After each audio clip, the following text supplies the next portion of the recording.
दुनिया ते कोई विरला गुरमुख होवे।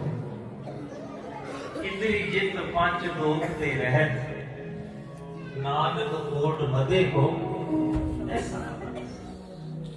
जग में उत्तम बाटिए बोलो विरले थोड़े हैन विरले नाही घने फैल पकड़ संसार। कहते दुनिया च बदफैलियां करने वाले बहुत है, पर सच दे पांदी थोड़ी है, रब दे फकीर थोड़ी है। गुरु रविदास सच्चे पातशाह जी का